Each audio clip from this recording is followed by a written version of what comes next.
Обычный вечер. Да нет, пожалуй, необычный, потому что так тепло, солнечно и хорошо. Собачки отдыхают, курицы пасутся, индюки и прочие гуси.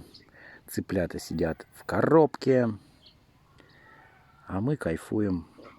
Я кайфую после баньки. Даже Киока решила подремать на свежем воздухе.